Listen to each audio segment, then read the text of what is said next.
States of America, and to the republic for which it stands, one nation, under God, indivisible, with liberty and justice for all.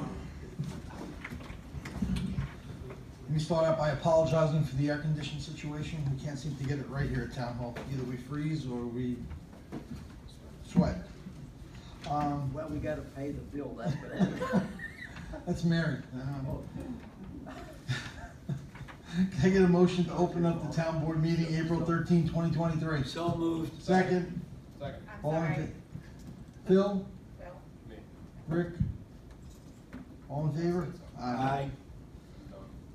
That's it? Well, we can get you one for the night. All right, first thing on the agenda is a public hearing. Public hearing on introductory law number 1 of 2023, increasing the term of office for the town supervisor, highway superintendent, and town clerk from 2 years to 4 years. Can I get a motion to open the public hearing? So moved. Second? Second. All in favor? Aye. All right.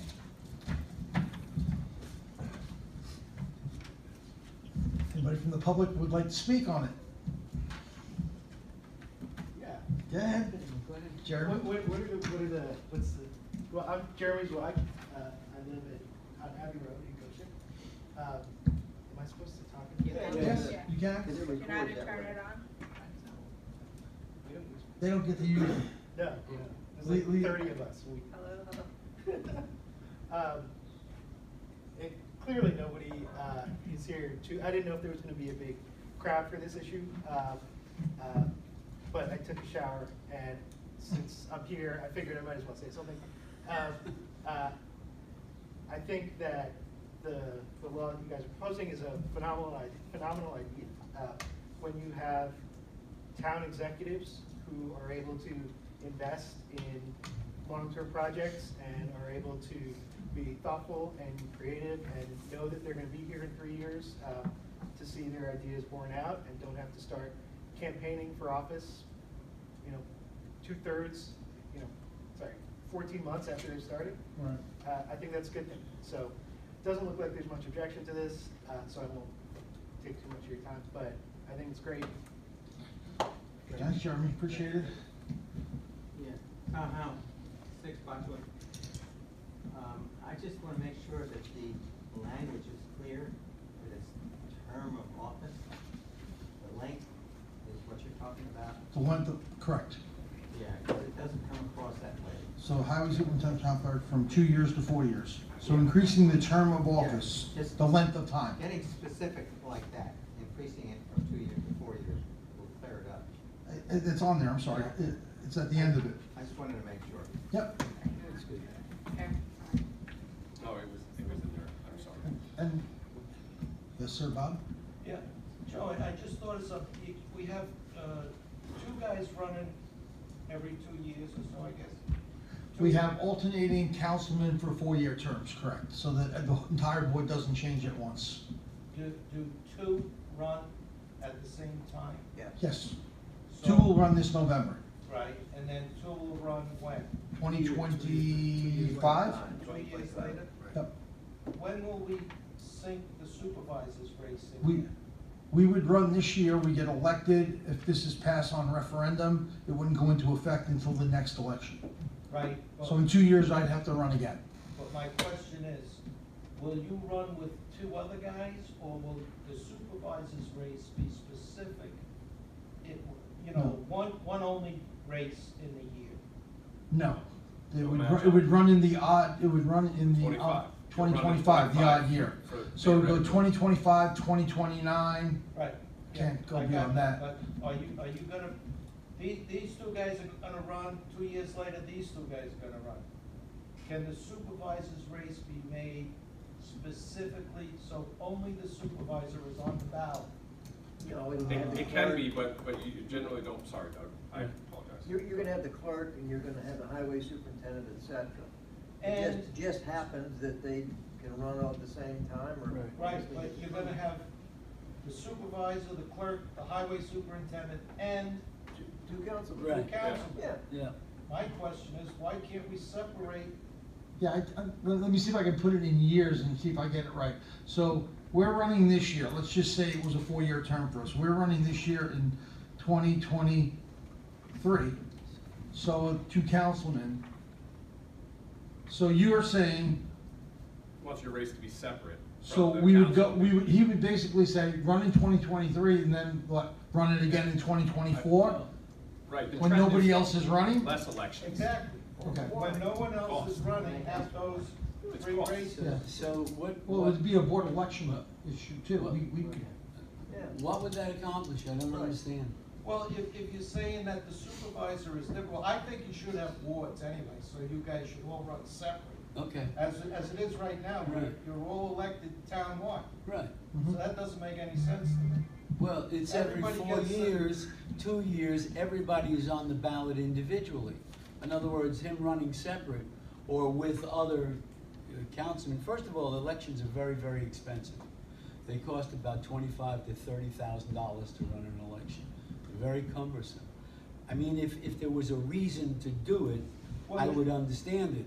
You would have 3 people running. You would have the supervisor, the clerk, and the What, town. what difference would it make if you had 5 people running? They're all What I'm saying is individual on the this- ballot. This separates the supervisor from the other 4 people on the board. But I understand, what would that What does that do? achieve? What does that achieve? Well, it gives you a clearer picture of the supervisor's positions. Oh. You know, you don't have to, you know, he's gonna run with 3 other guys. Right, he's running Well, by but- for but- supervisor. We're Well, okay, running but for to me, councilman. if you 2 guys are running with somebody else, I don't wanna use you here. Suppose the supervisor is unpopular. Then he's not He voted He in. can ride your coattails and that's it. No, he's not Bob? voted in. Everybody is on the ballot individually. I ran 8 consecutive times for supervisor. Mm. Sometimes I would run with these 2 and I would run with the other 2. It made no difference. I Right. could stand on my own laurels as to what I Yeah, could accomplish. it's, I just thought having, you know, if you're gonna have supervisor's race and councilman's races and, you know, the town highway, the clerk and the supervisor. yeah, I understand. we can, I don't even know if that's our decision, is it? It's a Board of Well, Election decision. Is it a decision you guys want to explore? Well, I would ask the question just to give Bob an Yeah, answer. I mean, I don't know how you would do it because you have the years lined up in even years. Right. If you put it in the legislation. It's not how, it's why is the, Well, that's why I said, I mean, do that's you even want me really to why. explore it? If Yeah. you want me to explore the answer, I'll. I mean, I'd like to get him an answer. No problem. Hey, listen, I just thought of that sitting here. Why do we have, Yeah, why no. don't we separate the supervisor from the other? Well, we'll get you an answer for right. sure. You know, it's. I mean, it's like in a presidential race. There are other members of Congress or other members of the Senate that run. I mean, and they run together. They're just individuals on the ballots. I mean, I just need to understand why, because elections are expensive. They are cumbersome. And oh yeah, That's they are. Ron's I answer. mean, you know, so, Do we voters, is there a town, somebody running every year in the town or not? no, No. no, not at Every all. 2 years. No. Anyway, Well, we'll get you an answer from the Board of Elections. I don't wanna hold up the work. no, unless you're, Anybody else would like to speak on this? I guess I would, you know, since that I ran 8 times, and it takes a lot of work, a lot of money, a lot of interfacing with the newspapers and everything else, and getting your signs and getting everything else. And this simplifies it, and I don't see a bit of difference between the supervisor and the councilman relative to the business that we vote on and whatever. No. So I think it's a great idea, and the same with the clerk. And the clerk was running every 2 years, and that's a lot. I have no So, objection yeah. to you. No, I'm glad we're doing it, and and I don't wear you out. I would like to chime in too. I've thought this, you know, I've been on the board on and off for many, many years, many terms. And I've always thought that a 2-year term, as soon as you start a project, then you have to start thinking about running again so you could possibly complete that project. And 2 years, and I think the same with Congress. I feel the exact same way. As soon as they're elected, they have to start running again. And it's difficult to do the people's business. So for many years, I thought that we should have at least a 4-year term for everyone. So I'm really glad to see this happening. And I have a 4-year term, so I'm not affected, but I'm really glad to see this. And if I could just clarify this, I don't think you're against it, you're just asking if that one position can run alone. Yeah, just separate. I got you. And Bob, once again, each of us has one vote, including the supervisor. So he is a supervisor supervising the town, the people, and so on and so forth. But as far as the voting, so to separate him out, he has the same, everyone has the same amount of authority for the one vote. So, you know, I mean, as I said, I think they're expensive. However, let's move on. Anybody else? Rick? No? George? No, I'm good. All right, can I get a motion to close the public hearing? So move. So I second. All in favor? Aye.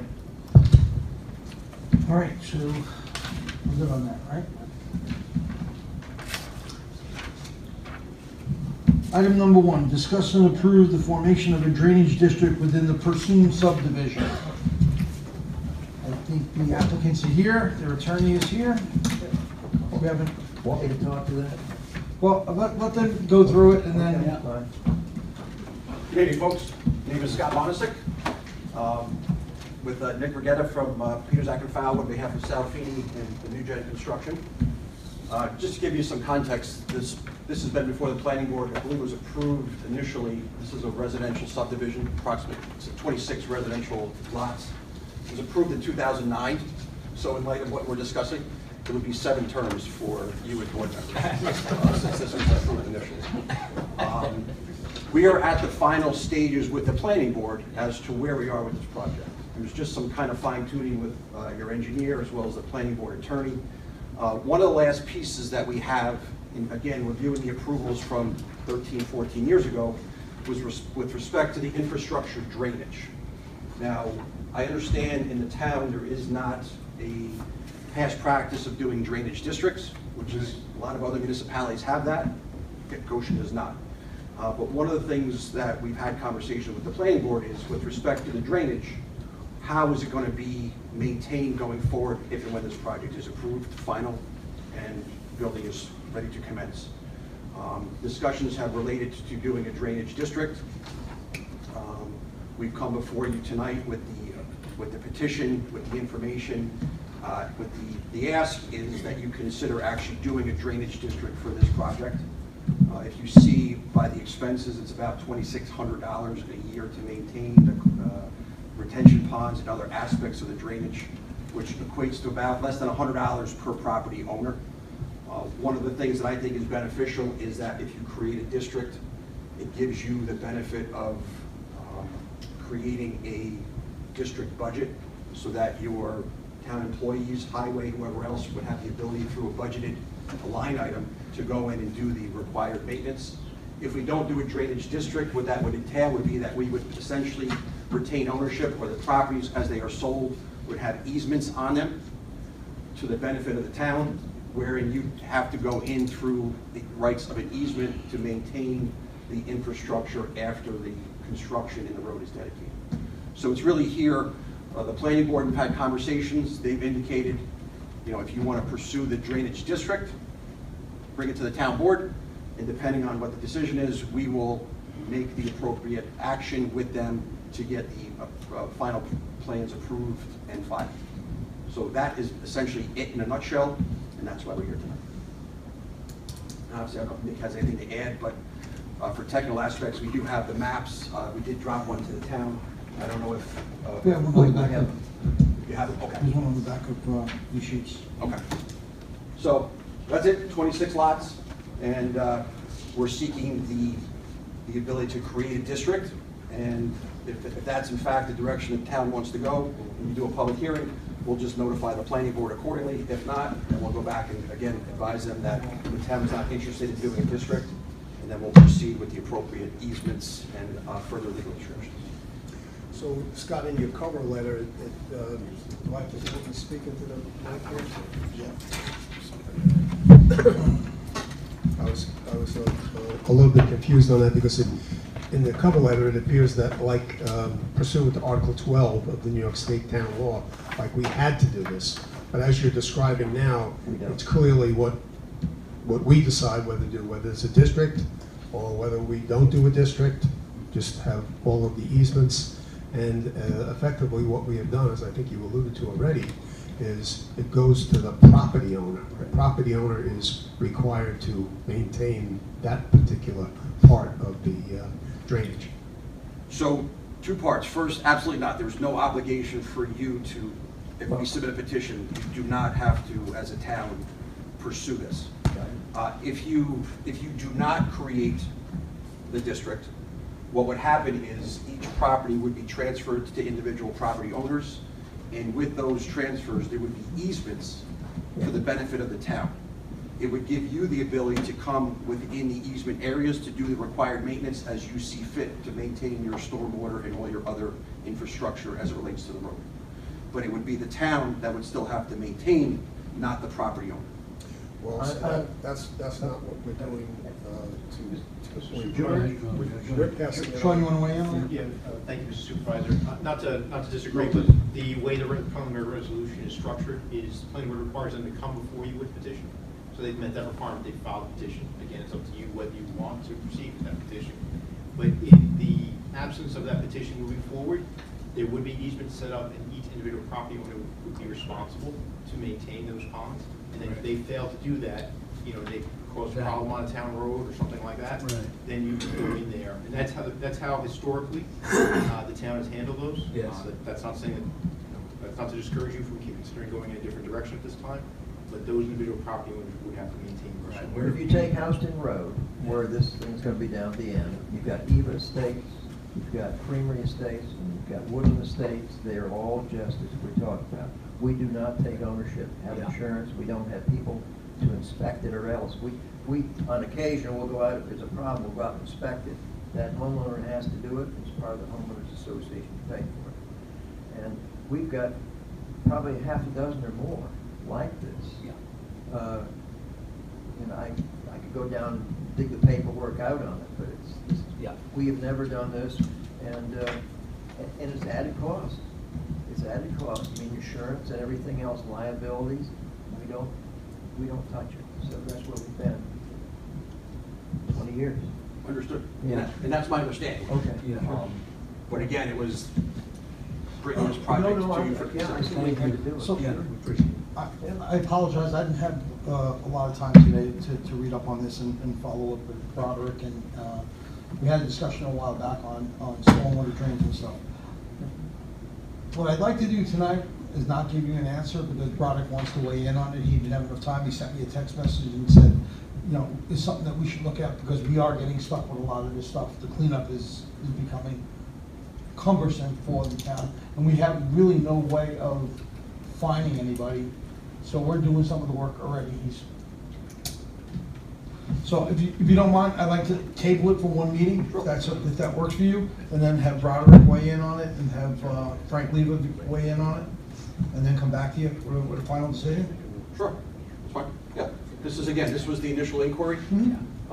And if it's something that the town is interested in pursuing, then we just ask for a public hearing, but obviously, Yep. we're not asking for that tonight if we're Yeah, not ready to make a decision. just give us a couple of weeks. I mean, I'm gonna be out next meeting, I won't be here, I'll be on vacation, but the following meeting after that, we'll get it back on the agenda and we'll give the final decision.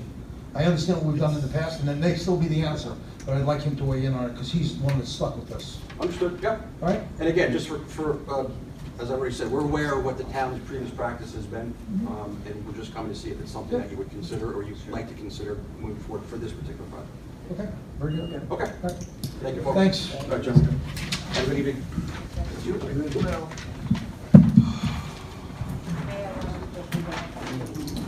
May 11th, yeah, we'll get it on the agenda for you. All right, thanks. I did. Okay. I'm changing it right now. Okay.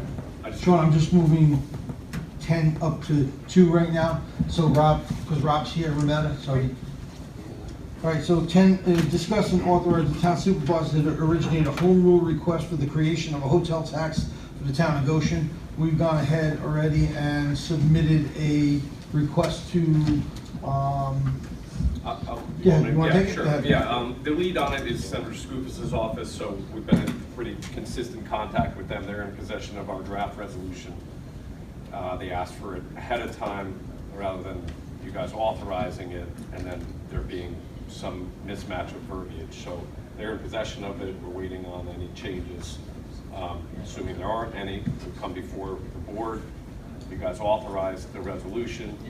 That would essentially allow them to carry the bill to the floor. If it's not vetoed up in Albany, it comes back down to us and gets adopted as a local law. Where'd this start? And the reason why I'm saying this, when Legoland came, we had discussions, and we Right. came to this determination, we were not going to have a hotel tax in Goshen. Correct. And then we have Goshen Hospitality, which could be 2 or 3 years away. Yeah. So what is it, where did this, I mean, it comes to me by way of, my understanding, maybe you're better able to address it, but Senator Skoufis has been running this up the flagpole in a couple different municipalities. well, I started know that others are, but I just didn't know. Yeah, no, I mean, there was, for me, it was we were discussing something else with Senator Skoufis and talking about ways that, you know, what he's done in other municipalities. It was just brought up, and I think that's kind of the genesis of it, and then, I don't know. Correct, yeah, no, exactly right. You know, we talked about the potential for additional revenue. I know there's something, Doug, and I'm not positive, I haven't been able to find it. I think there's something in the agreement with Legoland where they would not pay a local tax on their hotel. That's correct. Because of the community host fee. Yeah, they pay a host fee. So, one of, reason it was moved up on the agenda, Attorney Rometta is here, and this segues nicely into, and everybody will have the bill and the resolution to review before the next meeting, because that would be ideally when it would be put before you guys. But in the bill, there's a section that talks about short-term rentals, which it has to because it's identifying essentially what a hotel is versus, say, a residence and the like, which kind of rehashes the Airbnb stuff, because Airbnbs are short-term rentals, right? So it kind of brought it back around, and being that it ultimately would go into the code, or it is a local law, and essentially now we've identified short-term rentals, Rob and I started to kind of expedite the Airbnb process again. And as everybody recalls, the main issue, however you stand on where the code is as to identifying whether Airbnbs are allowed, not allowed, or any of that, is the mechanism to enforce and stop the Airbnbs. And one of the problems we have right now is the way the code reads. The notice to cure is so long that it's always going to be cured, right? I mean, just stop the Airbnb. It's not like it's written as if it's like fix your shed, the roof is leaking, and that takes a little bit of time. So we've been working on a mechanism that would allow us to shorten or pull the notice to cure time altogether out from under the Airbnb proprietor, whether you guys authorize Airbnbs or not, whether it's an unauthorized Airbnb or it's whatever you guys decide to do with them. We needed some sort of teeth. So we've gotten to the point where I think we'd be ready to go with that at the next meeting. So I just figured it would be good, you know, for Mr. Rometta to be here to hear that. It's a nice segue for it. But I think that the discussion's going to start popping back up about whether you guys want to authorize Airbnbs. I mean, they are here to stay, so to speak. So you can they would fall into the potential for hotel tax or a revenue generation off of them, or a permit process that would generate some additional revenue. They'll at least counter all the chasing people around to shut down the illegal ones, right? So it's wherever you stand on that stuff. Like sometimes if you make something legal, it eliminates the temptation for the illegality of it. So that's for you guys obviously to discuss. But looking at the trends around, it's something, especially in towns, villages 100%. I mean, it seems to be a foregone conclusion in villages that you're utilizing it because you have a lot of more transient type things. But in the towns with the bigger homes and the attractions that are growing around here, it's certainly a very rapid trend. Where we had this Airbnb, and then people come in and talk to us, complain about it. The Sure. houses up there go for $1 million. Well, I would say that, yeah. And then they have their family there, and all of a sudden there's 17 cars parked in the driveway Yeah. where they're running all the rooms out.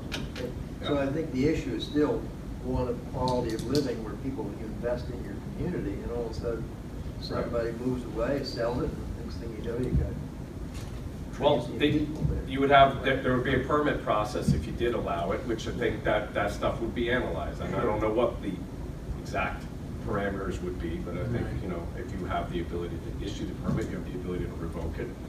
If they don't get the permit, then they're subject to the teeth of the new code. You know, I think related to what you're talking about, the size of the house definitely draws more attention to it, but I don't think anybody wants an illegal Airbnb next door to them, wherever they live. So, Well, anyway, it was a surprise to the people. yeah, it generated a good conversation. It's something that was gonna come up at some point, and it just came up, and we just, you know, so it's taken some time to figure out how to fix it.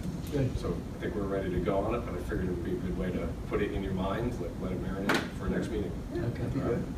So, anyway, that's it on that subject. Are we doing home rule? No, I gotta get that approval from Scoofus's office. And then Doug, can I just add one last thing, is that the permit process, to the extent that the board registered, that would then be the mechanism to control things, just like you're saying, the 17 co-occupants and things like that. Yeah, Right. yeah, exactly. And so it's like the lack of enforcement is potentially creating a problem for us. Sure. And so this would create a cleaner filter, yeah. Not that I want to get into it at this meeting, but it's on my brain right now, so I'm just going to spit it out. So if, let's just say for argument's sake, we can't stop Airbnbs. In what sense? That we can't restrict them for the use in the town. Okay. I'll So bite. for argument's sake, we can't restrict the use in the town. Can we require Board of Health approval on septic and well for? Yes. So we can force them to go to the Board of Health and say, what's your occupancy? Your occupancy for your house and what you're going up on Airbnb is 16 people. So you have to get approval from the Board of Health that septic system can handle 16 people. That'll be part of the permit. Yeah, I think that's what he was alluding to with the bigger houses. I mean, Correct. it's certainly, there's a Because limit. what you have is, you have a 4-bedroom house that becomes a 16-bedroom Without house. question, yeah, they're subdividing the bedroom. Because they don't need anything else other than bedrooms. Right. When those people are there. So that is one thing. Secondly, does that house now become a non-residential rating for taxation because it's commercial and they're making money off of it?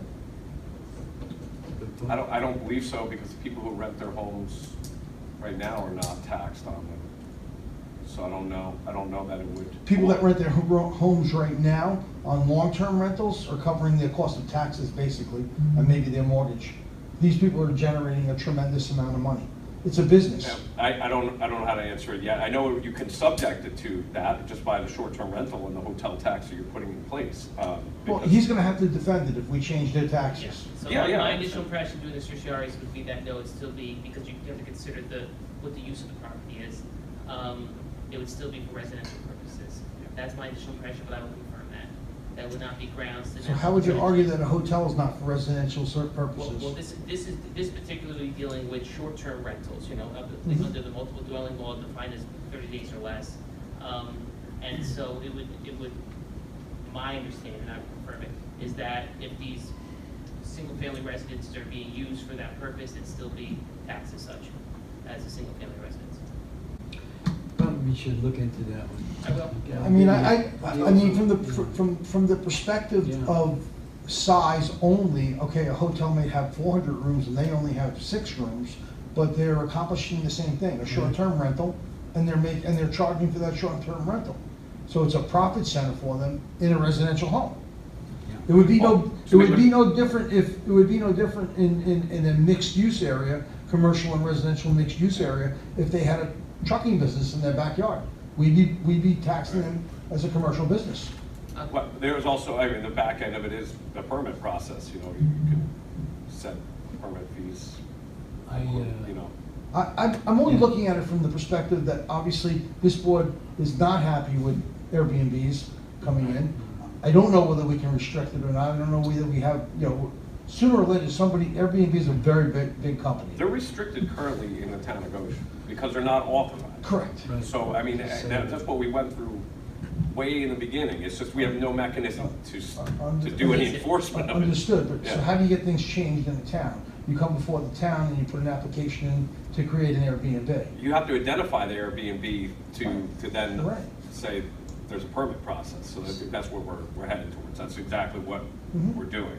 So- whether you give any permits Mm. or any of that, there's gotta be an identification of it so we know what they're doing illegally. If you say Right. there's no, I understand that, and I understand where you're going with it. I'm just looking at it from the perspective, if you can make it, if we make it such where it's not as profitable as it is to them now, by taxing them as a commercial use, by making them expand their septic system at a cost to get to 16 occupants or 20 occupants, charging a hotel tax. Yeah, yeah. It's a short-term rental, 5%, through Airbnb, through VRBO, because they do that now. Yep, correct. So if you're on those and then they know that it's a town or a state or a village tax, you contact Airbnb and you're paying that. Airbnb is giving the money to the town, not the owner. So I'm just looking at different Yeah, no, things. that's great. That's And great. lastly, could there be any zoning, specific zoning for Airbnbs, just like zoning for agricultural, commercial, residential, and so on and so forth? I know we had an issue that we could not restrict mobile home parks, but we could designate specific areas for zoning for the mobile home park. So is there? Joe had asked me to look into that, and I think it ties Uh-huh. to the question of the residential commercial Right, issue, right. so Okay. I don't know Okay. the answer. Oh, okay. We're getting there. I All mean, right. Okay. we have the mechanism to enforce, which was ultimately the main problem, and we could throw that in right now as currently constructed in the town code, but we're trying to, I don't want to say get the perfect result, but Yeah. we're doing it, All right. Good. want to do it once, Fine. so. Yes, But that's fair. yeah. George, any other discussion for you? Anything? No, well, I mean, I think we've kind of deferred most of it. As far as if I would weigh in, back on the hotel tax, I clearly thought that at some point we would be getting a hotel tax. I think it's, as you said, Joe, another source of revenue. And as I recall the situation with Legoland, Legoland did not, actually in their contract, it does not say that they never could have a hotel tax. What they wanted is, they wanted the share of the hotel tax. So it was 5%, as you were saying. They wanted to get 2.5% of it, and then the town would get 2.5% of it. That's the way it's set up. Hotel? Yeah, and I think the way that goes, because of whatever negotiation, I don't think we could. I don't think we could share if we had a hotel tax with a private entity. But maybe we can, but that's the way I recall. So there's nothing that ties that hotel tax to the community host fee? No, not to my understanding at all. The hotel tax is a separate entity. What? No, never mind. So that's just for your Yeah, I'll education. take a, obviously, we're gonna have to deal with Legoland when it goes in, so. Well, I mean, I think They're satisfied the way they are. No, I just wanna make sure that it's not, that there's. if there's no restriction on it, then they would be susceptible to that 5% also. Correct. Well, that would be a home run, I mean, for Yeah, us. it would be. That would be absolutely fabulous. And actually, I think what the agenda might have to be is, we'd have to change that. Yeah. So that the 5% that's coming out of Legoland comes to the town. Well, is it in their contract that it says we split it? I believe it's exactly, George is right on it, but I only believe that covers I don't- the hotel that exists right now, not any future. Not the second one. There's no tax on it. There's no tax on it, but if there is a hotel tax, the revenue share of the tax is in the agreement, my recollection, but I'm going off of, that might be just We need to look hearing at that, it. and I've reviewed it. You It's need to been- take a look at that. Yeah, that's fine, I'm not. Yeah, please. Well, what I'd like to see is that changed, so that Well, I mean- 5% would be coming to the town. Yeah, not that's Legoland. a negotiating. Yeah. And we have things that are going on up there that I think this could be thrown on the table Well, for discussion purposes. Yeah, that's future discussion. Now, Yeah. they're gonna be coming in front of the planning board for a tremendous amount of work over the next 7 years, so. All right, do we have to have a motion on this and approve? No, No vote, no nothing, right, just a discussion? correct, because the resolution's in the hands of Okay. the senator's Very office, so good. that'll be on the agenda next meeting. All right, so we have a slew of solar issues here. Yeah. Review and approve the decommissioning cash bond for Vivian Solar Lane. Vivian Solar, Vivian Lane. Yeah, so you're right, you do have people in here tonight, they're all the newly Hey, energy you wanna, products. so they can record it here.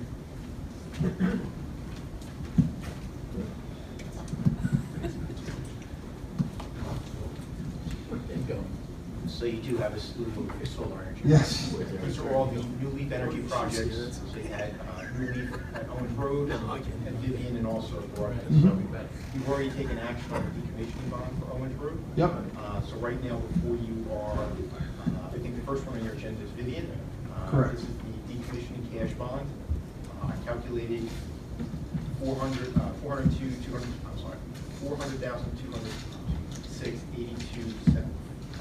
85 cents. I spoke with the developer, they agree with this number, it's a little bit higher than what they had originally anticipated.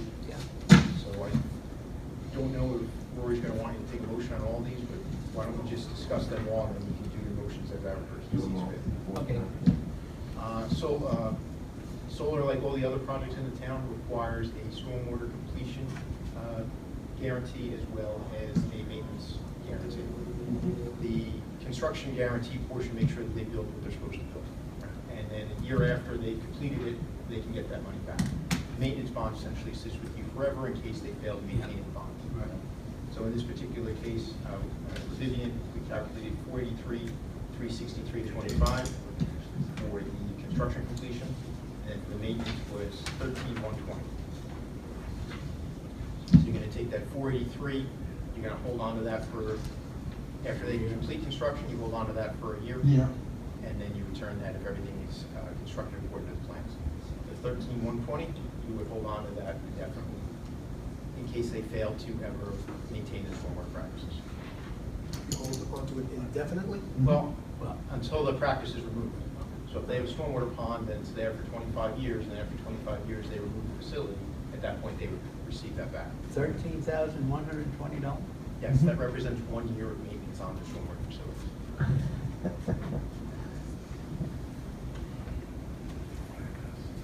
And the construction completion guarantee, that amount is cash bond? Everything's cash. I don't mean to disagree, but it's either, according to your choice, either performance bond or cash escrow. It's at the developer's option. What did they do? They haven't recommended, we're just setting the bond amount. Okay. It goes to council to review the form. Okay. Well, the advice we got years ago was having a cash bond to make sure that we have the citizens of Goshen covered on it versus someone slipping. I'm just telling you what's in the code. If this portion of the code is under the stormwater portion, you remember you adopted this, I believe, in late 2016. This was a function of the model law by DEC. Right. And they were very unsure if you were to propose modifications to that. So you essentially adopted that as DEC drafted it. Right. Huh. Yeah. So there's two options in that. But our preference naturally, as you know, Sean, is cash, right? Well, yeah, cash. I mean, we had two attorneys in the past, and they were pushing that hard because, I mean, it really protects the citizens of Goshen. My recommendation, if that's what the board wants going forward, is to adopt the local law to Yeah. eliminate the performance, the surety bond portion of that. So Also, it's just cash. also cash, yeah. Yeah, I'm all for that. Yeah. Right now in your code, it keeps the option. It gives you an option, okay. So we need to take a look at that. Yep. Yeah, okay, good. And I think the two you want to talk to would be Kabuki and well, anyway, let's look at one Right. back. You can just look We're at it. doing these things, because they were pretty adamant about it, because we've been stung in the past, evidently. Yeah. Well, frankly, I think in this particular instance, you have less risk. And the reason why is it's a natural construction project in terms of you have a CFC, right? So if they don't build their ponds, the Right. building inspector is not going to issue a certificate of completion. Right. So that's the hammer that you traditionally have. This is an extra layer. If the board is more comfortable with cash, you can, I think, do that. But I don't think on these applications where they've already moved forward under the code as it exists, I think you'd be hard pressed to ask for cash at this point for these applicants. Okay. Yeah. So I guess then if that's the case and we're going to get a bond, the form of the bond is really important. Yes, and then Right. it goes to council for What, written in, to do business in the state of New York, because they have a fund that protects against bond defaults. Right, sure. So there's, Some the pressure. form of the bonds is important. It's got to go that way. So you want to take a look at that also? I mean, there's a tremendous amount of money on the project, to just sit there in cash. Yeah. Bonds scare me. Yeah, yeah, yeah. So if there's no questions on the amounts. No, the amounts are decommissioning good. and the two stormwater. No. Roy, we just had a question, do you want these to be done as individual motions, or do you all want one? I always think it's cleaner to separate them. Obviously, it's more expeditious to do them all at once, but if it's not a problem, I do them No, separately. I like doing it separately. I agree. So this one's gonna be 3. So 2, 3, and 4, right? Yes. No, I don't- no, 2 and 3. 2 and 3 is Vivian? Yes. That's correct, 2 and yes. 3 is Vivian. All right, so a motion, so I need a motion to approve the decommissioning cash bond for Vivian Solar, as well as the stormwater construction completion and maintenance guarantee for Vivian Solar. So moved. Second. Rick, all in favor? Aye. Similar drill for Broadleah, this is the one right next to it, Vivian, excuse me. Decommissioning was $434,903.92. That is the cash bond. Right.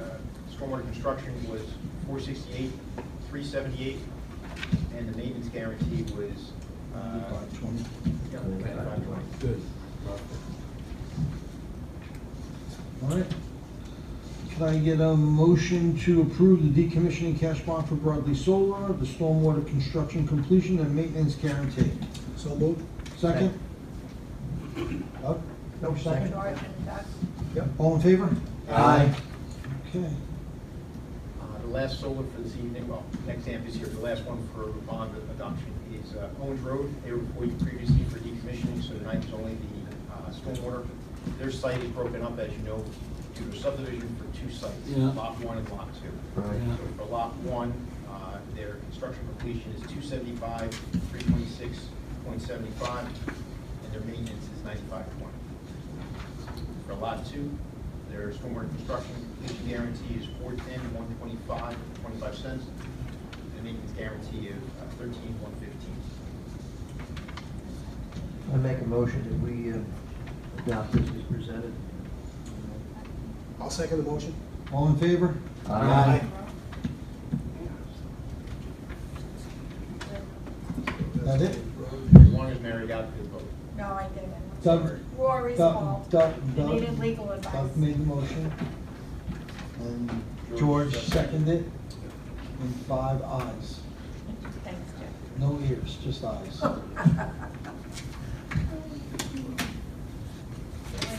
Is that everything for you, Sean? I have one discussion item with respect to construction bonds. Okay. So as you know, we are out to bid for the improvements to Town Hall. That includes the roof replacement and windows replacement. Mhm. It is one bidding, but a contractor could bid both or bid one or the other. We did that to increase competition. We've had at least 2 contractors request the town reconsider having construction bonds. There's a bid bond, a payment bond, and a performance bond. So I am here to discuss with you tonight whether you want to entertain that request.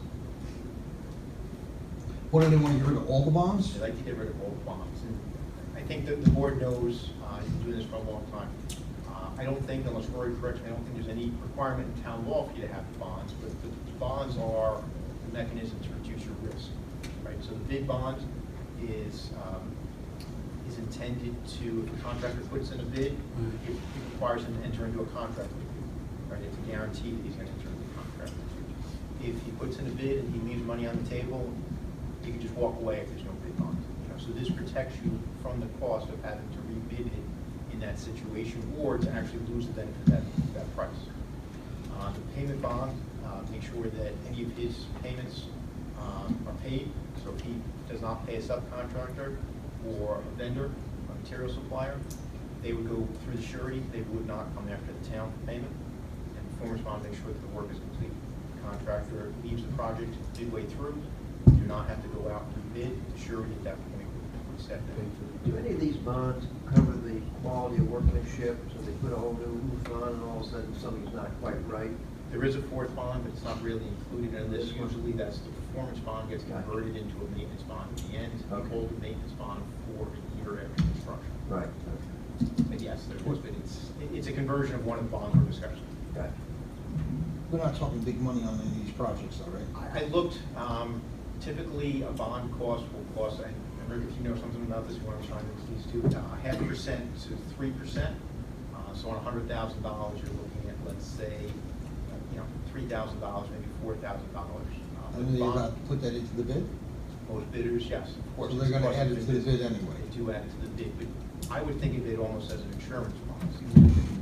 So if they're adding it to the bid, Well, what's their issue with it? like insurance, different contractors get different rates on bonds, right? Not every two drivers pay the same rate for insurance.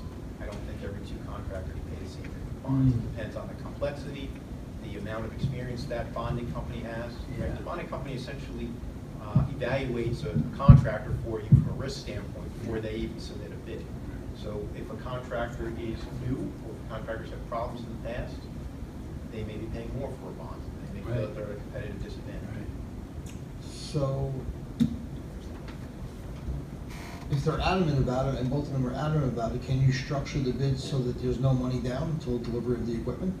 Then there's no risk on our part. The only, well, just like everything else, there would be money involved with them preparing the bid, right? They're gonna have time involved. The only bid that the bidders need to put up is the bid bond. So every bidder that submits a bid needs to put up a bid bond. They could go to a surety, and take out a bid bond. Most bid bonds are actually free. If you do performance bond work with a surety, they usually will give you a bid bond for free. But there are some contractors that would prefer to take advantage of the other option we have in the specs, and that's submission of a certified check. So what that does is they're not paying a bonding company for that bid bond. They put up their own cash. You hold that cash until the contract's awarded, 2 weeks, 3 weeks, at most usually. And then that money would get returned to the contractor once the contractor's awarded. So there are mechanisms in there, in place, Mr. Supervisor, where they don't really need to actually go out and purchase the bond. They can just put up their own money, and the only loss that they have is the time value of that money that sits on the clerk's desk. I mean, I have no problem with that if that's a doable thing legally. Rory, is that a? Did anybody question it? I know that one of the contractors called them. Two of the original contractors didn't want to pursue it. One is a new business in town and didn't have the financial backing to do it. That was the best guy. So, did it leave us anybody that agreed to do it, or we have no bids? No, I think I have 6 plan holders right now, 6 contractors, including these 2 that have taken out the plans. So if we just Could be hold down to tight, 4. we'd have, Could be down to 4, Yeah. right? But Sean, in the beginning, the way you described it is, it's really, those bonds are really protecting us. you know? Absolutely. Yeah. So, So if you I mean, do- I'd like to help a new business out, but, we seem to get burned, and the protection, I think, is really important to me. Understood, yeah. I agree with you, George. How, can we break up the bid so that we're paying the vendor directly for the windows?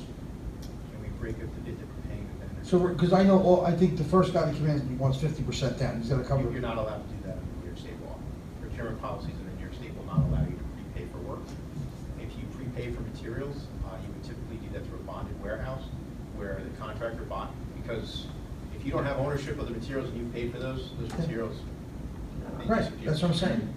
So if you So- utilize a bonded warehouse, they are stored in a warehouse, and the contractor can't get to those materials, or somebody can't get to them to, repossess them. So if they're not getting any money up front, and they're purchasing all the equipment and don't get their payment until it gets here, where's our risk? Your risk is if they walk away, Mr. Supervisor. So for example, on the bid bond, let's say the low bidder puts in a price of 100 and the second low bidder puts in a price of 200. Without the bid bond, that lowest bidder could be like, I left money on the table, I'm walking away from this project. And then. Well, that's the bid bond though, but I'm talking about everything, I don't think they're concerned about the bid bond, right? They're concerned about all the other bonds that we're gonna accumulate. Yeah, on the performance bond, the risk would be, and I've had situations like that. You have a contractor doing work for one reason or another, they are unable or unwilling to complete the project. Now, what do? Yes, you haven't paid for it, but now under New York State law, you would actually have to stop the work, go out and rebid the work. You lose time, and the price could escalate on you. It's not a guarantee that you're going to get the work for the same price. If you have surety, then surety is responsible for coming in and completing the work. So essentially, the residents of the town of Goshen are paying for their own insurance anyway, because it's getting added to the base price of the bill. So I don't see why we would say no to it then. You know, it's not like we're asking them to eat it, add it to your price. So, yeah. Okay. And when I get four viable people that are gonna do it, right? With I'll call them plan holders or potential bidders, you never know. Right. Never know. But of course, we also have options too. We don't have to accept it. I mean, we wind up getting one bid or something like that. We don't have to accept the bid either. No, you don't, if you get 10 bids and you're not happy with the bid, you can always reject it. I don't see why there's a reason, that's my opinion. I would just leave the bond in place. You're charging us for it anyway. I agree. as well. Let's move on. Okay. Yeah. All right. I think that concludes my evening tonight. And I'm not trying to keep you extra, but, Because I came in a couple minutes. You know what he said to me then? I'm gonna keep showing you at 8 o'clock. It's not true. Maybe. What the? Nice shirt, by the way. Thank you. I appreciate that. That's memorialized on camera. The next agenda item, the Alturas. There's a gentleman here from there, and he was going to speak to the bond stuff. So I didn't know if you could stick around for that, which is next. It's going to be pretty. I just figured before we walk out.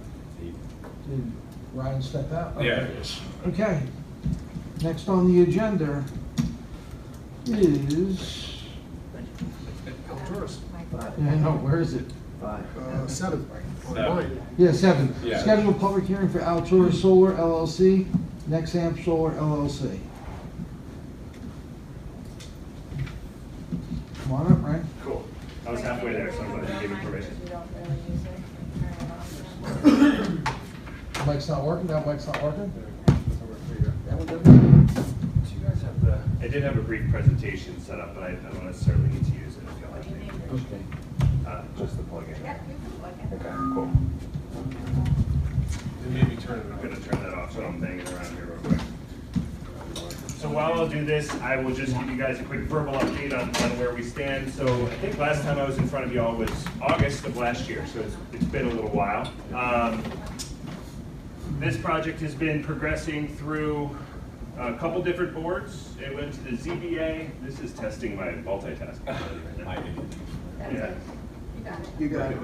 Thanks. It went to the ZBA. There were several zoning variances that were necessary for the project for both a fence along the creek and further for several interior setbacks, and lastly for an inverter. Those ZBA variances were approved in February. Most recently, we have been in front of the planning board for site plan approval. We were at that meeting last week. That planning approval has not been issued at this time, but we are coming back for a potential issuance at the next meeting, which is next Tuesday, if I remember correctly. Thursday. Thank you, Sean. Always keeping me on task. So at this point, what we are looking forward to speak with this board about is specifically the pilot agreements and the decommissioning agreements. The public hearing, obviously, we will be back in front of this board for the special use permit approval. But at this point, if possible, I'd like to focus our conversations on those two specific pieces of information, the pilot and decommissioning. Before you do that, where is it located? Yes, well, I can go to that. So this, It's gonna go? yeah. Okay, So, forget it. yeah, so I will refresh everybody's memory. Brian, can you use? Yeah, for sure. I have to quiet myself down now. You just said Alturas, so I know where it is. Yeah, absolutely. Yeah, so this project is a 5 megawatt community solar project located on the old Alturia landfill. Yep. So that property needs no introduction. I think we're all pretty familiar with it. At this point, as I mentioned, there's a whole bunch of permitting we've gone through with various boards, federal agencies, state agencies, etc. So at this point, FAA, Historic Preservation, DEC, U.S. Fish and Wildlife, all of those agencies have already signed off. The zoning board has signed off. The planning board will make a decision one way or another at either their next meeting or the May 6th meeting, depending on whether resolutions get drafted and reviewed in time. And then ultimately, we'll come back to this board for special use permit approval once the planning board has signed off. That was interesting. So ultimately, we have 3 different approvals, as I mentioned, that are remaining. The first is the site plan approval, next special use permit, but lastly, most importantly to us, is the final sign off by DEC, which would modify the post-closure plan, allowing us to actually build this project off. It takes the restricted covenant off of the title and allows us to build this project. DEC is submitting those final comments to us by the end of this month, they say. We'll see. To me, that usually means mid-May. And ultimately, we should be going through the process of getting through all those comments. We expect to have that approval by June, July at the latest. So ultimately, as I mentioned, the reason why we're here tonight is because of both pilot and decommissioning. If this board doesn't mind, I'll start with the pilot side. Yeah. Have you had meetings with the county, the schools, and the town regarding the pilot? Correct. Yeah. Yep. Yeah. So the information you're going to present to us is what those three entities have agreed to? They have not agreed to anything at this point. So the county is a little bit complicated because we actually need to execute what's called a subordination and non-disturbance agreement first. As is well documented, there's some pretty significant tax liens on this property. So in order for us to move forward with the pilot, we need to have that subordination agreement finished first.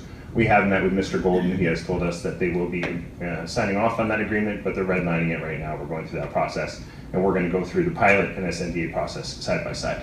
We have taken this same agreement to the school district. They're well aware of it. My personal preference, though, whenever I do any of these things, is start with the town. So get the town buttoned up and then move forward from there. Well, let me share, this is when John McCary was over there. We would have all entities at one time in one room. Phil and I many times have been over there on these solars. And when we walk out of there, we agree or we don't agree. Yeah, you know? understood. And so rather than going one to another, my suggestion is that before this town agrees to something, all three are in the same room with a representative of the town and the county and the schools. And go with that.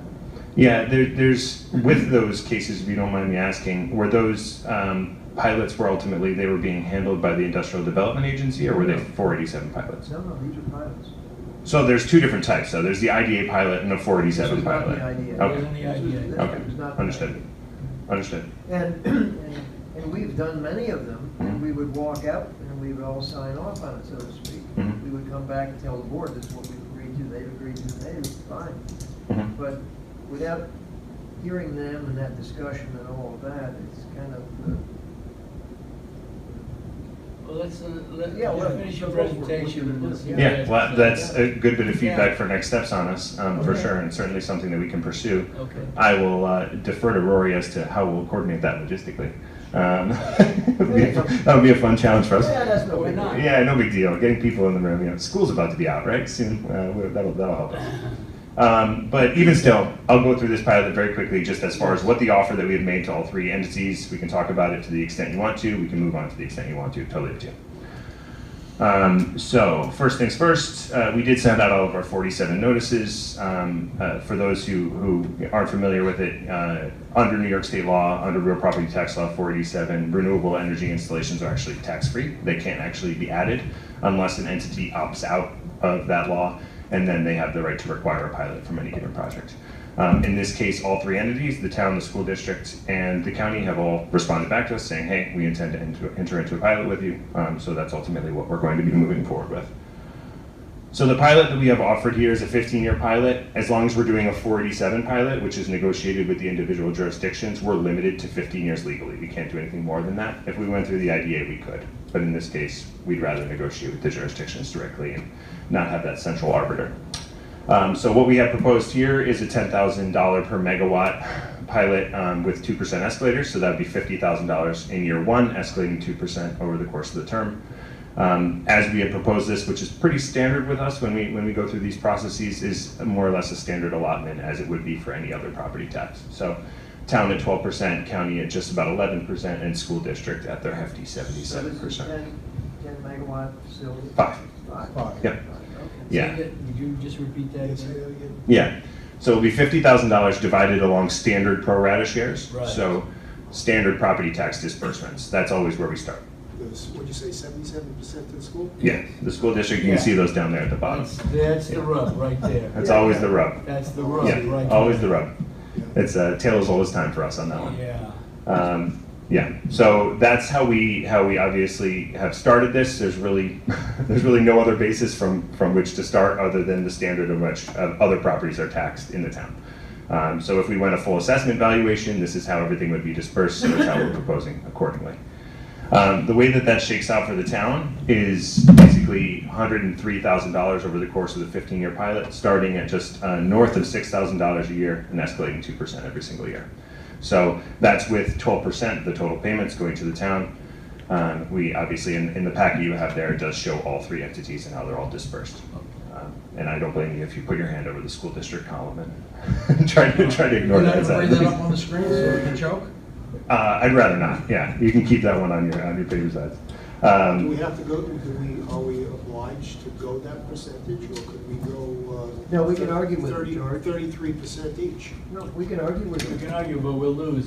Well, I'm not so Because sure. we did and we lost.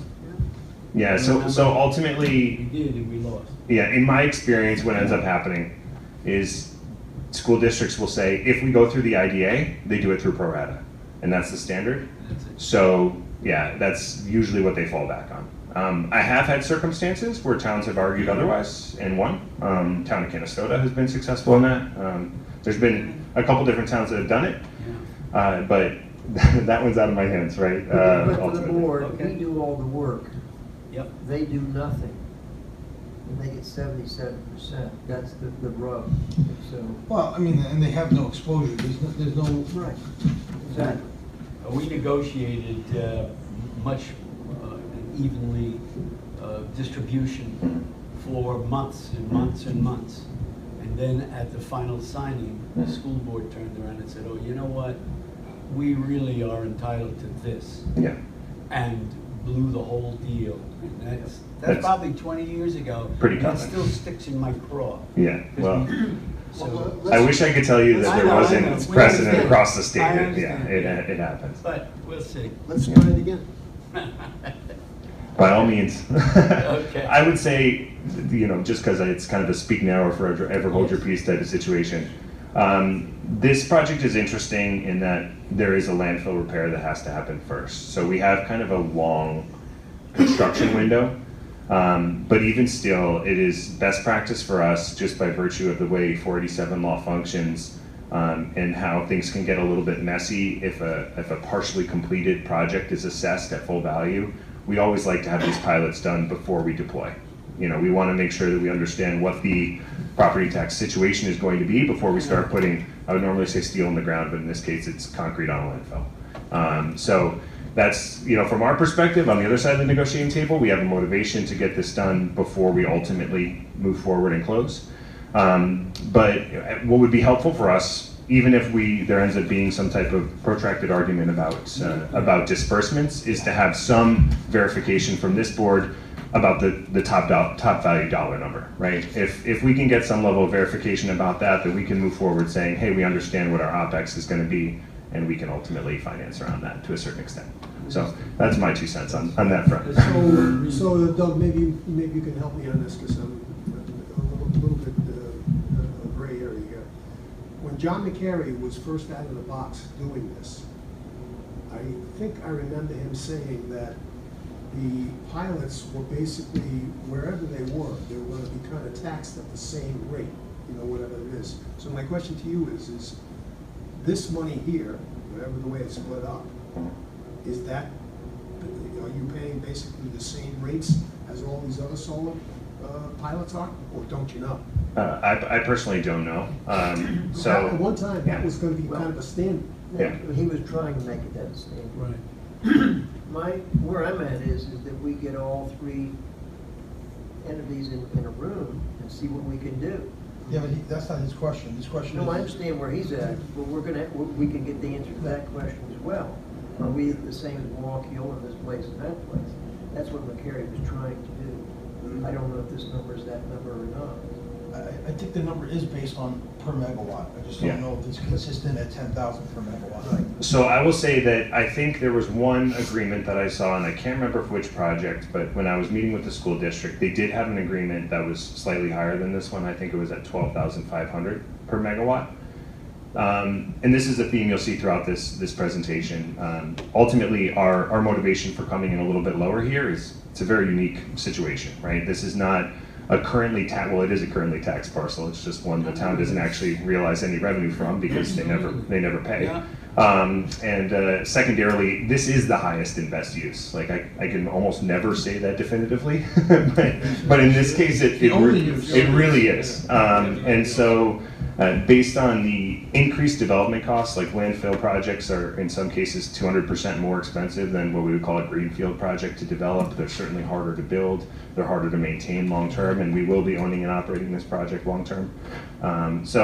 It's been practiced in other counties. Cayuga County, Niagara County are some of the ones that we've done landfill projects with, that their pilots are lower for projects that are on brownfields or contaminated sites. Sure. So ultimately, we realize that there have been slightly higher pilots closed within the county, not specifically with Goshen, but within the county.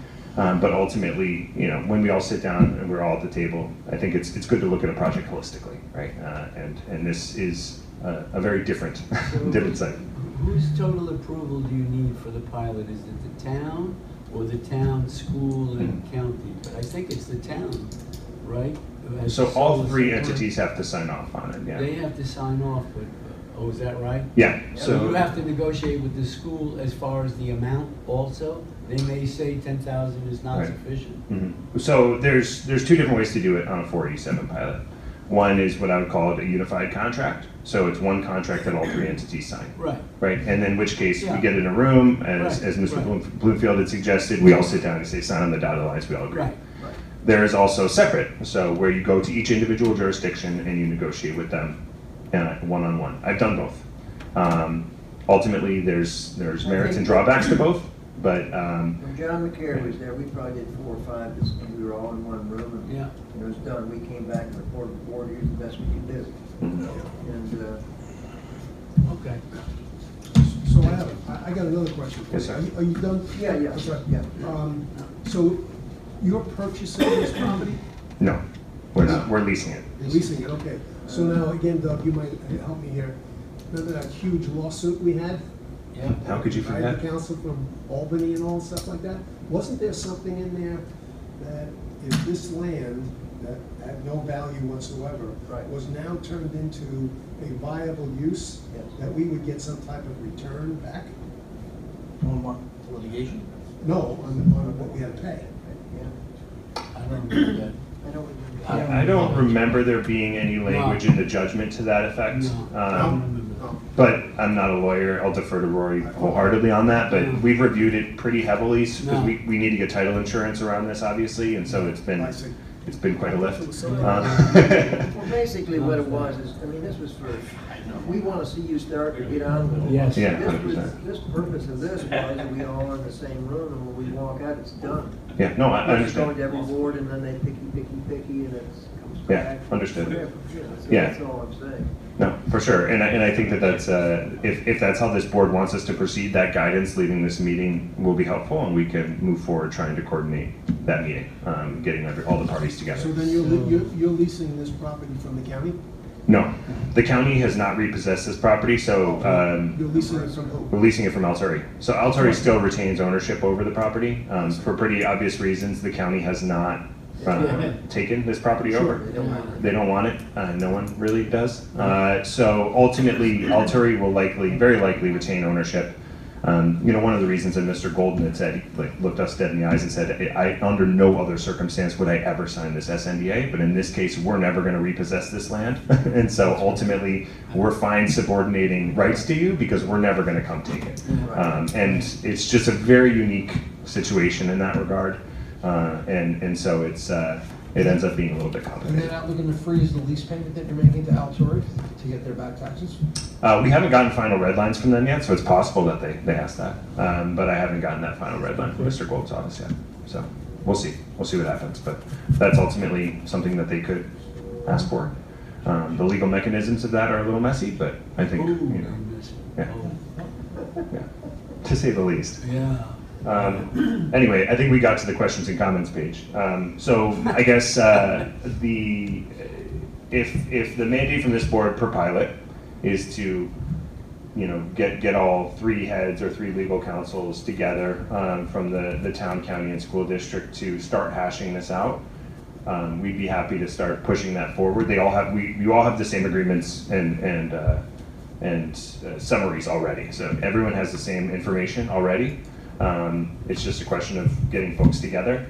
The only thing I would ask is that we just be cognizant of whether or not we're collectively hitting our heads against a brick wall or not. I think it'll work out very well. We just gotta go do it, Yeah, so that yeah. we all is gone and move on out, you know. Understood. Why not just send them out to the three entities? They've already been sent to all three entities, yeah. Have you got any feedback from the school and Right. the county? So the county is looking over a pilot alongside the SNDA. When I met with Mr. Golden, we gave him both. So we were expecting comments on both forms at the same time. I understand they've been quite busy, and so Mr. Nothnagel from that office is reviewing, and I expect those comments relatively soon. We haven't heard anything back from the school district Well, yet. that's the key one, because they're Right. the huge recipient of that. The town got these. Well, I sent them all the agreements to Rory, and then I also sent these the packet summaries over to the town. Who in the town? Because we didn't see it. Did you guys see it? We did not. Okay. Who in the town? Who? Yeah, do you know who you sent it to? I mean, I'm Liza, one of my colleagues, has the one I sent along. Yeah, I may. I didn't receive it. Okay, and I understood. I would have gotten them. Okay, understood. I know it's on the data room that we share with the town, so, but either way, we'll send it out again. Okay. The school is gonna be the key player, once they Right. agree. Yeah, that's generally how it goes. Yeah. And they haven't even Yeah. responded at all, nothing? No, Well, no. shit, it's big. I mean, they responded to the 487 notice saying that they were gonna require a pilot, but since us meeting with them and giving them the materials, I think we met with them If you said a 2 months ago. We haven't heard anything. You At said a meeting 77%, next week. they're not gonna balk. No. Yeah, you never know. I thought it was less than 77, it's up to 70. That's, yeah, based on 2023 tax rolls, that's how it's So- lined. Wow. So on this pilot, the fire department gets nothing? No, so pilots, are special district taxes do not fall under 487. So special district taxes are assessed under standard assessment valuation. It's a little bit up in the air how exactly this project would be assessed, because we have this New York State assessment calculator that's out there in the world, but is technically under litigation right now, so its use is prohibited, but in all likelihood, in the New York State budget, it'll be reaffirmed. So the New York State assessment says that this project is worth, between, I think, $700,000 and $900,000, depending on what the final NYSERD evaluation is. And so, I'll check to the fire department. yeah, so the fire department would get their standard, I believe their shares, like it's a $1.58 mill rate or something along those lines, and they get paid out separate of the pilot. I tell you. Okay, very good job, thank you. Yeah, absolutely. Who's the head of the fire department? Al Terry? Did you just say Al Turi? Yes. Is that really his name? Yeah, Son. and that used to It's be, a his- son. Wow. and that belonged to that family. That is Uh-huh. delightful. Yeah, it is. All right, so I think that I've heard the word bond said more times in this meeting than I've ever heard in any town board meeting, but I'm going to bring it up again. So if you guys don't mind moving on to decommissioning, is that all right? Sure. Ultimately? Sure, go ahead. All right, great. So I'll start this off by saying I know this board hates bonds. Like, I understand that. I understand it's a requirement that you've generally had in the past, is that everything's done in cash. Regardless, we have proposed, a lifetime bond for this project. It's around $81,000 per megawatt AC, $408,000 posted at the start of construction, so before we pull our building permit. Normally, I wouldn't put myself in a position when there's well-documented stance for the board saying they do not do X, Y, or Z. I normally wouldn't come out and say, hey, well, we're going to be contrarian and propose something else different. But again, this is a unique situation for us.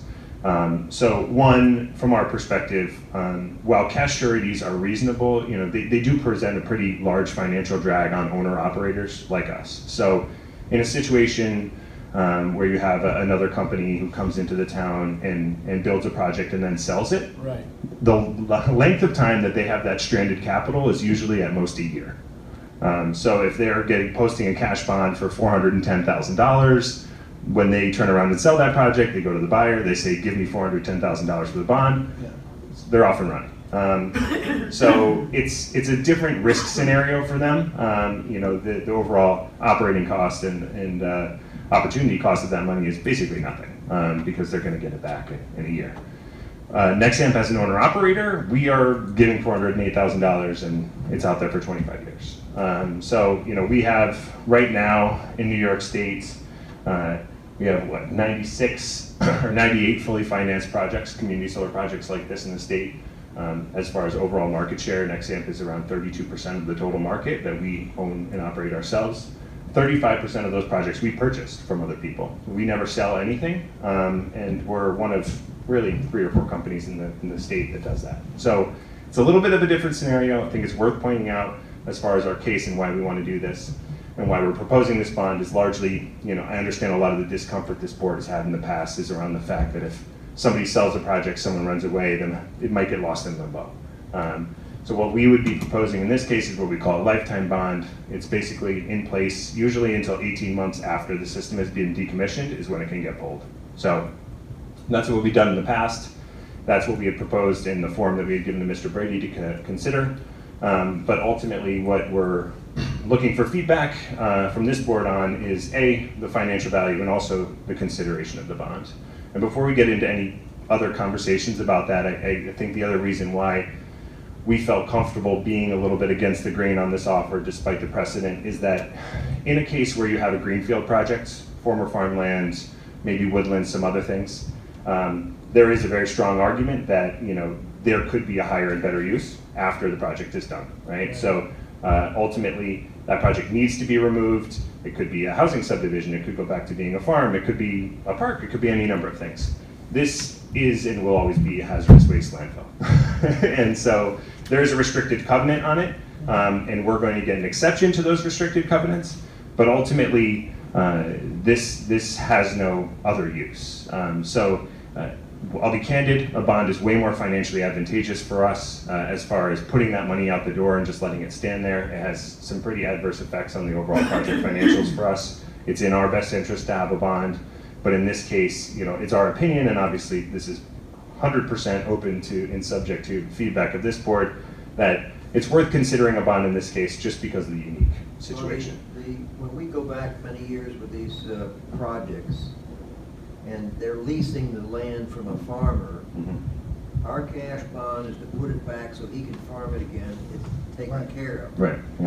In this case, we're at the landfill. It's never going to be anything other than a landfill. Yeah. I don't think Yeah. it's nearly as important You and I. Yeah. as it would be with a farm.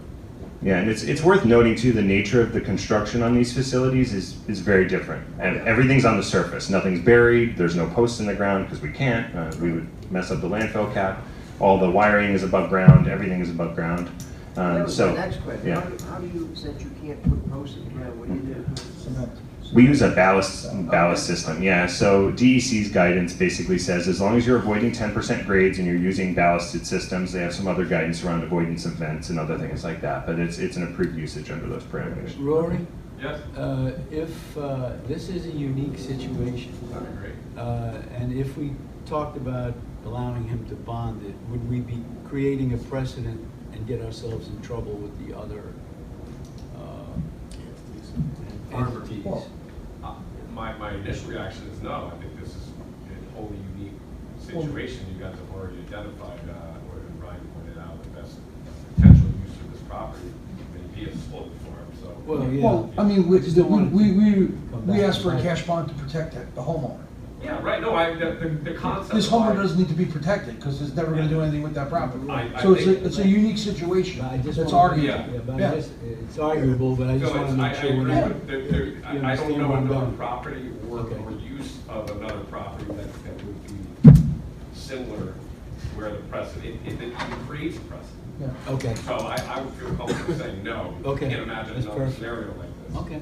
Yeah, we had similar conversations with the ZBA around us getting a setback for our inverters. So we weren't allowed to put the inverters in the middle of the landfill because DEC didn't want it. Right. So we had similar conversations with the ZBA. Is them giving us this variance in this case setting some type of precedent where other Right. people could ask for it, and the Well, ultimate it's a unique determination under situation. those cases was the reason why we have to do this is because of DEC standards and therefore it's unique. And so we've been having that conversation Well, as far that's as good. precedent. Okay. I think it's worth pointing out. Okay, so my limited knowledge of bonds, all I know is there's all sorts of different, as I was saying before, Rory, there's all sorts of bonds. And some of them, I think, are relatively tight and good, and others really aren't worth the paper they're on, you know? Understood. Because, you know, whatever. So, Rory, the question to you really is, if we're gonna go the route of a bond, as I said just before, the form of the bond and, you know, what the bond actually, what's behind the bond is really important. To license to do business in the state of New York, because they have that fund that enters in, so the form of the bond is really important if we go that route. So it would be a subject to approval, that's all, subject to the approval of the bond. Yeah, so ultimately, if this board made a decision that A, the bond is worth pursuing, and B, the total monetary value is acceptable, then it could be subject to Rory's approval, and then we can move forward accordingly. Anything? No, I'm good with that. Doug, anything else? No, that's it, Yeah, I think we're all okay with a bond on this one. Oh, yeah, I'm Yeah, good. good. Mr. Supervisor, can I just have a word? Yes. So, I don't know if you noticed, I was on my phone, I was actually taking a look at the law. And although this is a unique situation, your law, I don't think, anticipated that. So your law, as it's written in the code, just says decommissioning cash bond. So this may be We need a a motion. situation where you may need to adopt another local law to allow what the applicant asked for. Right, so what we'll do then is you develop what we have to do, we'll come up to another meeting, we'll create the local law if that's what we have to, and specify this particular instance as to why we're doing it, and it'll be good. Yeah, ultimately, I'll be back here on the 11th regardless. So. And I do have one question. Yes, sir. Is there a battery box on this site? No, sir. Great, okay. No. We'll be back. DEC would not be happy about that. No. And it's 5 megawatts? 5 megawatts, correct. Yeah, that's the legal max for a community solar project. Yeah. Very good. So while I'm here, any other questions? Hopefully we're back on the 11th and talking about special use as well. I guess with that said, are there any kind of design-related questions that this board has, or anything in particular they want us to bring to that public hearing that I should be aware of? One thing that always comes up is, you know, the China factor. Yep. Where, you know, what's the substance that's in it, and I think we've already gone through that, right? Yeah, we've gone through a lot of those questions. So right now, this project is actually slated, what we have assigned for this is actually a panel. It's a Hanwha Q cell panel, but they're actually manufactured in Georgia. So they are American-made panels. It's just a Korean company. The other option we have is a company called Helene. They're based out of Minnesota, also an American-based manufacturing company. But they're all polysilicon. They're not any of the cadmium telluride panels or any of those ones. They're all like PV panels or 90% sand. PFOA, PFO, where it passes, none of that's in it, right? So PFAS could potentially be in some of the plastic backer on some of these boards, but PFAS is, as far as most folks know, pretty much in everything at this point. Any type of manufactured polyethylene or any of that type of material, when exposed to the elements and buried for long enough, will decompose and can potentially have those chemicals. Sink into the landfill. Yeah, well, I'll just say that if there are concerns around PFAS, that whatever we're doing on top of the landfill probably pales in comparison to what was buried in it before we came. Yeah. Wow, really? Yeah, I think that's probably safe to say. I don't want to dig it up and find out. Where in the personally. world is Jimmy Hoffa? Yeah, legal was not a fan when I wanted to name it Jimmy Hoffa Solar. They did not like that. How many acres is the project? So the project is just under 25 acres total. So the total acreage of all the parcels involved, I believe, is just shy of 106 acres, but we're at 25. It's a pretty steep landfill. There's not a lot of buildable area for us. So. Okay. Yep. We're good. I'm good. Anyway. Just got to schedule a public hearing. Yeah, That was what yeah, an actual okay. agenda item was, and then we'll go Okay. to the. So Mary, what's the, I think it's the 12th. It's May May what? 11th? May 11th? May 11th. That's what, is that what you want? It's not about what I want. It's about what y'all want. I'll be here when you tell me to be Yeah, here. May 11th. May 11th. That gives me enough time to get. Get enough time for you to get it so we can have an answer at that meeting whether the bond is okay? Yeah, for sure. Yeah, and we'll do whatever we can to help out. And you're gonna send out the notices like you did for the CBA? You got it. There are a lot of people that live around Glenville. Not legally. No, there are some residences across 17M, but. Well, you're gonna establish this meeting on the taxation part, correct? Yeah, well, I'll work with Rory and we'll start organizing that. We can. I actually have to reach out to that group, that same exact group for another pilot, so it just works out. Yeah. Very good. Very good. Okay. All right. Well, thank you for your time, gentlemen. I appreciate it. Thank you. Thank you. It's okay. Got to schedule a That public was hearing. easy. Is that? Did you schedule a public hearing? You talked about it, but did you actually Yeah, you schedule? didn't make the I motion. didn't do it yet, Yeah. no. Okay, I just want to make sure You need a before. motion I'll make the motion. Second. That we schedule the public hearing for at May 11th. May 11th at 7 o'clock.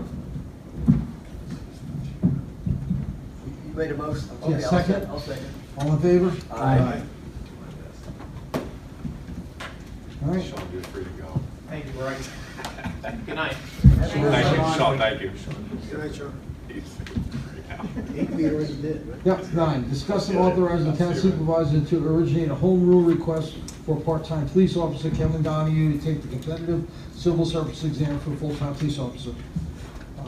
As part of the request that we got back from Jimmy Post reached out and Assemblyman Mayor.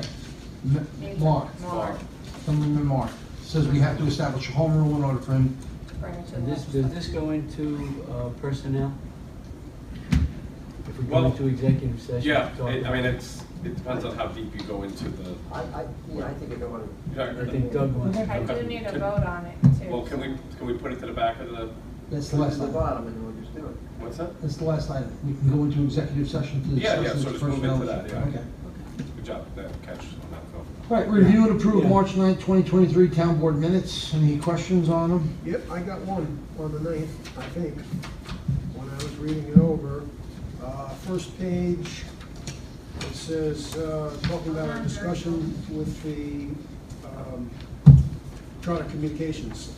It says the contract was changed to a 5-year term. It's actually a 10-year term.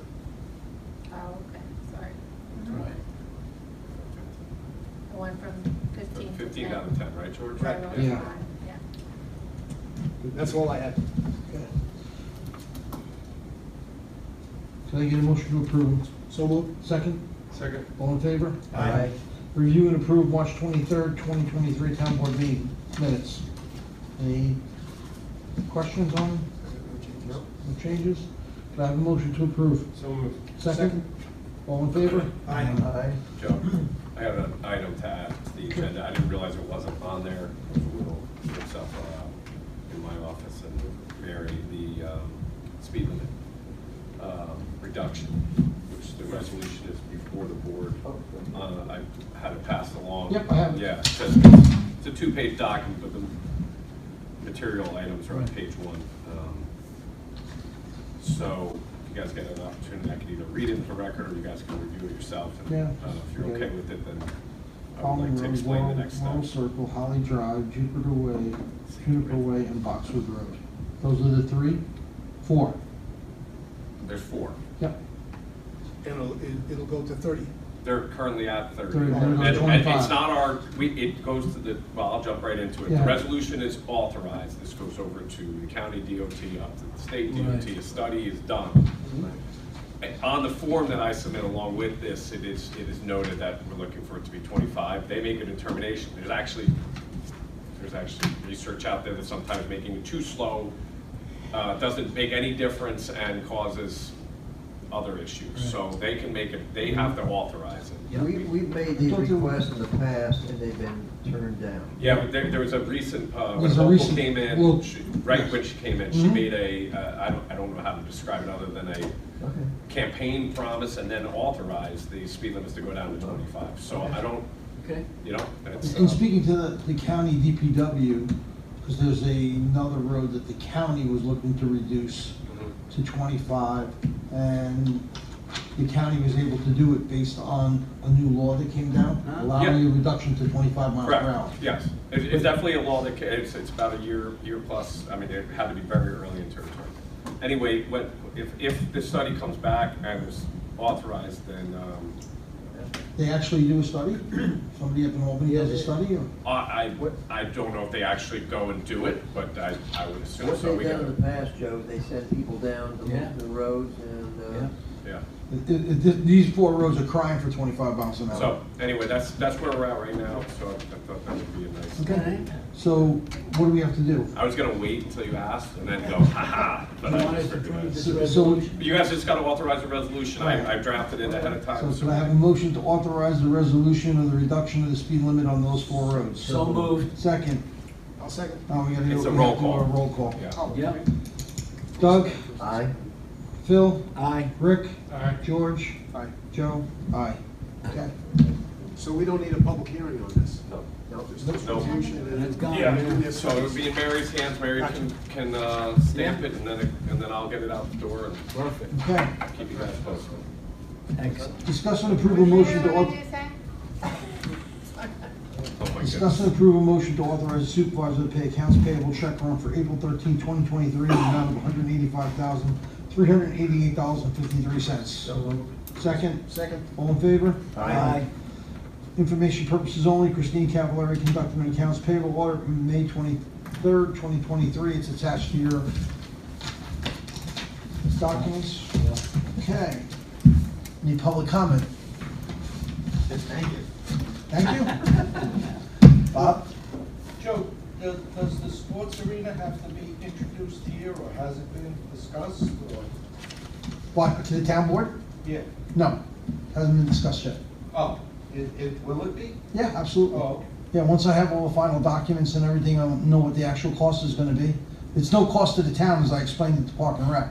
This is all private funding. there's no immediate cost. Correct, there's no immediate cost. So where would it be? The property on, Knoll Road, Knoll and Craigville. It's a, It's a sliver piece of the last piece of. Yeah, yeah. well, it's the only piece of property that we own that is parkland. All right. There may be there's a well out, the well There's a out well. there, There's a that well. may be It's a a problem. 10 Yeah, acre so it's parcel. as I explained, Bob was at the Park and Rec meeting the other night, as I explained to Park and Rec, it's something that I've been looking at all year for an indoor facility. It's a 55,000 square foot all steel building. It would go out on that particular piece of property. I already had somebody look at it, and it easily fits, and there's enough room for parking. But it's as I said, it's a long drawn process, you know.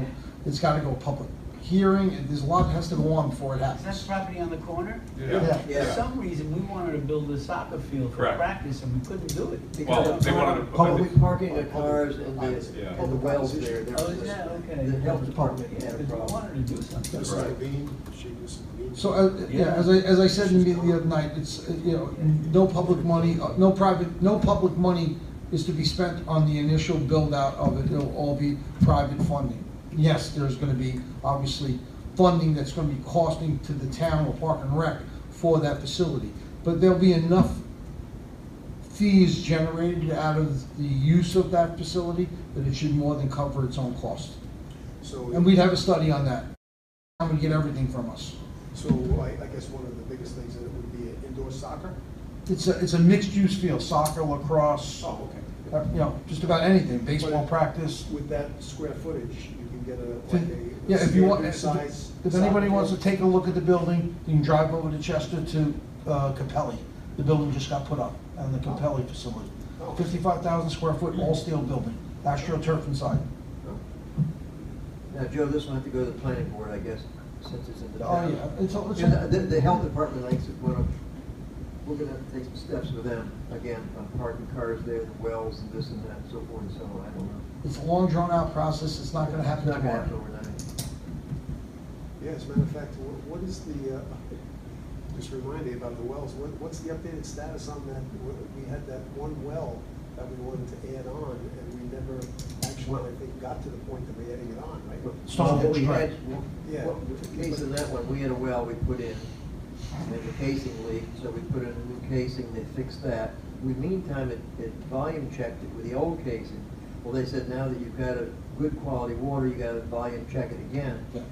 And it's expensive, and I was trying to beat on them at the end of my term there and said, hey, we've already did the well, the water's in there, so forth and so on, but they didn't buy into it. No, it's an $18,000 study for the Board of Health. And it's something that we would have to look at, but I think we all agreed on this, that we would be combining that water district with Youngs Grove. And we Right. would, you know, we'd have that water. Yeah. Yeah. But remember, there's a possibility that if something happens to that well, you know, Yep. we're gonna have to do a quick study real quick and get that well online. Yeah. Right. And we were setting that money aside for the tank, which needs to be replaced. Which may not have to be replaced because Youngs Grove will take it over. Yes, that's correct. Before you, Location, I'm sorry, Bob? the location of the well you're talking about? This is at Stonehenge. Well, it's kind of. It's on that property. It's that property that we're Oh, talking I about. thought it was two different. No, if you drive and you see that well, it's on the edge of that property, that's the well that feeds Stonehenge. Right. Right. They only have one well? Right now, they have two wells, only one well is up and operational. So we created that well maybe 5 years ago or so, and they wouldn't pass the quality because it had bacteria in the water. It was coming down from the ground along the pipe. So we put a new pipe in, et cetera, et cetera. It's good quality water. We delayed doing the volume checking for 18,000 because we thought if we have a real failure on the tank out there, we could put that toward that and pay cash. So, but Joe's correct. Youngs Grove's going to impact both of those. And we can use their tank and use their water. Correct. First house I had the same problem. Okay. I didn't find out until after I moved in. Yeah, Jeremy? yeah. Normally that's how it goes. so, not speaking on my role, not speaking for the planning board at all, but just speaking as somebody who's informed by seeing all the stuff in front of the planning board. And I know that supervisor is aware of everything that's going on in terms of what's coming, and I know he's mindful of these issues. But there's a lot of kind of industrial development that's coming in sort of to the south and southwest of the village. And it's all in the appropriate place, and it's all being mitigated to the extent that, you know, we can mitigate. Everything's fine. And I appreciate that the story of Goshen is the story of new stuff encroaching on old stuff and people getting upset about that. But some of the new stuff is likely to encroach, like on Rolling Ridge or on Northgate off 17A. They're going to be people who are aware that they live next to a zone that might be building something that's industrial in nature, but you know, nobody thinks about it until they have a cement factory over the hill. So I don't know what the right way is to move forward. The zoning is the zoning, but to the extent that, you know, this board could be mindful, you know, we're talking about new amenities, we're talking about services, to the extent that the board could be mindful of how to be thoughtful to deploy those in the areas that might have greater impact for these things, I think that would be welcomed. I know that two of the board members live sort of in that area and are sensitive to these things in particular. Well, there's some concerns, be very candid with you, from the people up in Northgate up there about putting a new well in, a new pit for pulling rock out of the quarry. Expanding quarry. Yeah, and there's another project that has been put in front of the planning board on their side of 17A, that's also industrial in nature. Right. So, but these people, I was going out and getting signatures 3 or 4 weeks ago, and that's all I heard. All I heard, these people, some of them are pretty invested in this. They're going to go to the match. So, it is. Well, we actually already had one residence well go dry. Really? Because of the quarry, yeah. So they've dug down so deep, they're at 108 feet right now, that they're hitting, they haven't hit an aquifer yet, but they're hitting some pretty good lines. I think they may be below I think they're below the permits. The DEC tells them what they can do, but I don't know that for a fact.